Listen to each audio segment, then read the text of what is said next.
बिना ज़्यादा मेहनत करे हुए अपने बड़े बड़े गमलों की, ग्रो बैग्स की मिट्टी को नया बनाना, उसमें दोबारा से प्लांटिंग करना किस तरीके से करा जा सकता है, आज की वीडियो में हम आपके संग शेयर करेंगे।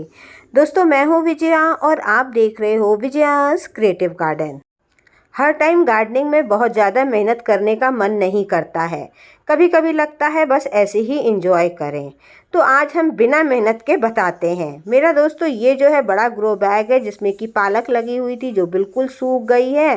तो इसी की मिट्टी को हम बिना मेहनत करे हुए फर्टाइल बनाएंगे, साथ में नया प्लांट भी लगाएंगे इसमें। तो सबसे पहले उसमें जो कुछ भी लगा हुआ था दोस्तों, वो हमने निकाल लिया है। मोटी मोटी टहनियाँ वगैरह निकाल ली हैं, पतले पतले छोटे छोटे जो प्लांट्स हैं वो अभी भी लगे हुए हैं।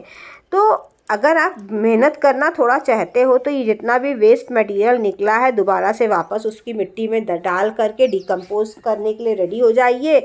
और अगर मेहनत नहीं करना चाहते हैं, जैसा कि मैंने बोला है, तो आप सिंपली जो है इन सबको गुड़ाई करके जितना भी ड्राई मटेरियल है इसी की मिट्टी में मिक्स कर दीजिए। ये सब देखिए ऐसे ही ऊपर नीचे कर दीजिए गुड़ाई करके, जड़ें भी निकल करके बाहर आ जाएंगी। ये ऊपर नीचे होकर के इसी में सूखेगा भी और मिक्स भी हो जाएगा। इसके बाद सेकंड स्टेप में लेना है कोई भी खाद, चाहे तो आप गोबर खाद ले लो, चाहे आप किचन कंपोस्ट ले लो।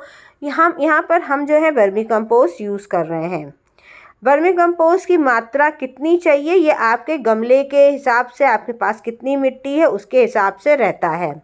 जो भी मिट्टी है उसका कोशिश करिए 5% या 10% के हिसाब से मिला लीजिए, क्योंकि मिट्टी की फर्टिलिटी पर है।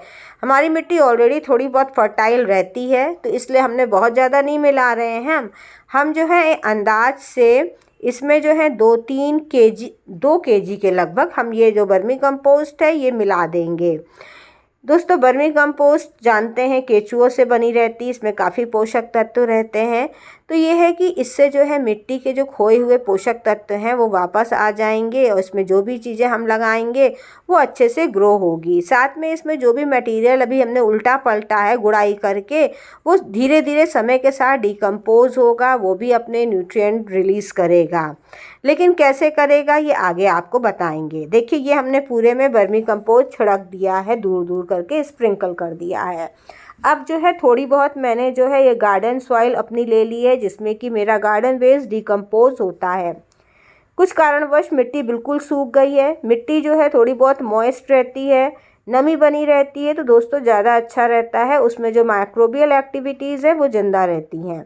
ऐसी मिट्टी ये पूरी धूल के समान बन गई है मेरी, लेकिन फिर भी जो है इसके अंदर जो भी पोषक तत्व हैं वो लॉक की तरह हैं। जब इसमें जो है आगे अभी हम जो चीज़ें डालेंगे उससे वो जो चीज़ें हैं, वो जो लॉक है उनका, वो खुलेगा। तो सबसे पहली चीज़ हमने यहाँ पर पानी डाली है। थोड़ी बहुत देखिए इसमें ग्रीन चीज़ें हैं, तो इट मीन्स कि इसमें माइक्रोबियल एक्टिविटीज़ अभी हैं। वर्मी कंपोस्ट से भी और बढ़ जाएंगी। वो पानी डालेंगे तो उनका जो है पॉपुलेशन बढ़ने लग जाएगी और वो हमारी मिट्टी में जो भी मटेरियल है उनको डिकम्पोज करने लगेंगे। अब जो इसके बाद पानी डालने के बाद, पानी जो है अच्छी मात्रा में डालना है। पानी डालने के बाद हम दूसरी चीज़ डालने जा रहे हैं दोस्तों, वो हो सकता है बहुत सारे फ्रेंड्स के पास ना हो। हम डाल रहे हैं दोस्तों वेस्ट डिकम्पोज़र। आपके पास नहीं है तो आप जो है इसकी जगह छाछ, जो खट्टी वाली लस्सी आती है, वो भी डाल सकते हैं, और नहीं तो थोड़ा बहुत गुड़ का पानी भी डाल सकते हैं। लेकिन गुड़ का पानी बहुत ज़्यादा मात्रा में नहीं डालिएगा, इससे दोस्तों माइक्रोबियल एक्टिविटीज़ बढ़ती हैं। उसको डालने के बाद मैंने 1 वीक तक के लिए छोड़ दिया था अपना प्लांट, ऐसे ही मिट्टी ऐसे ही छोड़ दी थी। तब तक हम आपको ये अपडेट दिखाते हैं। 1 वीक के बाद दोस्तों मैंने जो था इसमें प्लांटिंग कर दी। सेम उसी तरीके से करी थी जिस तरीके से ककड़ी करी थी, जो मैंने आपके संग शेयर किया है। अब जो है ये इसमें ग्रो होती रहेगी।